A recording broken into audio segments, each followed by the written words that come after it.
আজকে চলছে সিম রান্না করার প্রস্তুতি। দেখেন আমি এখানে কেটে বেছে নিয়েছি, কুটে নিয়েছি সিমগুলো, তারপর ধনেপাতা আর এখানে হচ্ছে কাঁচামরিচগুলো, এগুলো দিয়ে আজকে আমি সিম রান্না করব। তো শুটকিগুলো আমি ভালো করে ভেতর থেকে যে পেটি আছে বের করে মাথাটা ফেলে দিয়ে পরিষ্কার করে ধুয়ে তারপর এখানে চুলাতে বসিয়ে দিয়েছি এবং এখানে একটু হালকা গরম পানি করে কাঁটাগুলো উঠিয়ে নিব। তারপর এদিকে সিমে অ্যাড করব। সিমের মধ্যে এই যে দেখেন আস্তে আস্তে শুটকিটা গলে যাচ্ছে। এটাকে আমরা ব্রাহ্মণবাড়িয়ার ভাষায় বলি শীতল শুটকি। নর্মালি এটাকে সারা বাংলাদেশে চ্যাপা শুটকি নামেই চিনে থাকে। চ্যাপা শুটকি ব্রাহ্মণবাড়িয়ার একটা বিখ্যাত শুটকি। দেখেন বলক আসার সাথে সাথে কিন্তু শুটকিটা গলে গেছে। আর এই গলে গেলে তারপর কিন্তু কাঁটাগুলো আলাদা হয়ে যাবে, কিন্তু কাঁটাগুলো ভাঙবে না। আমি আপনাদেরকে ফুল প্রসেস দেখিয়ে দিব। এভাবে কাঁটাগুলো তুলে ফেলে দিলে মানে শুটকি, এই যে দেখেন কাঁটাগুলো আলাদা হয়ে গেছে।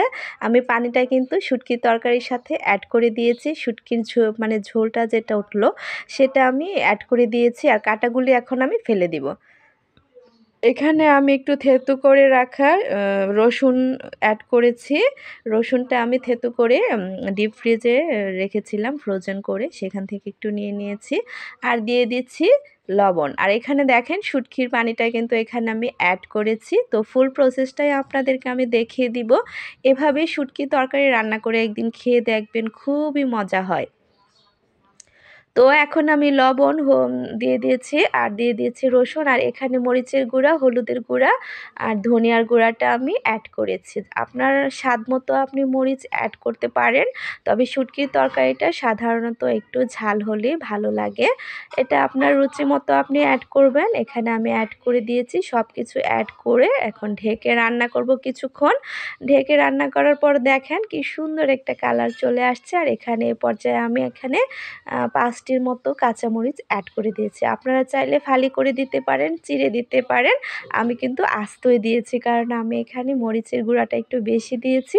আর মরিচগুলো যদি আমি কেটে দিই তাহলে বেশি ঝাল লাগবে, তাই আমি আস্তই দিয়েছি মরিচ। যাই হোক, দেখেন আমার তরকারিটা কিন্তু খুবই সুন্দর হয়েছে, খেতে কিন্তু এত মজা হয়েছে। আর আজকে আমি রান্না করেছি দেশি সিম দিয়ে। দেশি সিম, সিজনাল সিম, শীতকালীন সিম, সেজন্য একটু টেস্ট বেশি হবে, তাই না? তো আমি এ পর্যায়ে ধনেপাতাটাও অ্যাড করে দিয়েছি। দেখেন ধনেপাতাটা একটু বেশি করে দিয়েছি, কারণ সিজনাল সিম, সিজনাল ধনেপাতা, শীতকালীন সবজি বলে কথা, অনেক টেস্টি হবে। আরও রান্না করেছি আমি ব্রাহ্মণবাড়িয়ার বিখ্যাত চাপা শুটকি দিয়ে। তো এখন আমি নেড়ে দিচ্ছি তরকারিটা। দেখেন সিমগুলো কিন্তু খুব একটা ভাঙে নাই, কিন্তু সিমের যে বিচিগুলো আছে, সিডসগুলো আছে, সেগুলো কিন্তু অনেক বেশি, সেজন্য খেতে আরও বেশি মজা লাগবে। এরকম একটা শুটকির তরকারি যদি আপনি শীতকালে রান্না করে খান তাহলে কিন্তু পুরো বছর মুখেই লেগে থাকবে, কারণ সারা বছর কিন্তু সিম পাওয়া যায়, কিন্তু ওই সিমগুলো এত টেস্টি হয় না। সিজনাল সিম, শীতকালীন সিম বলে কথা। দেখেন আমার তরকারিটা কি মানে সুন্দর হয়েছে।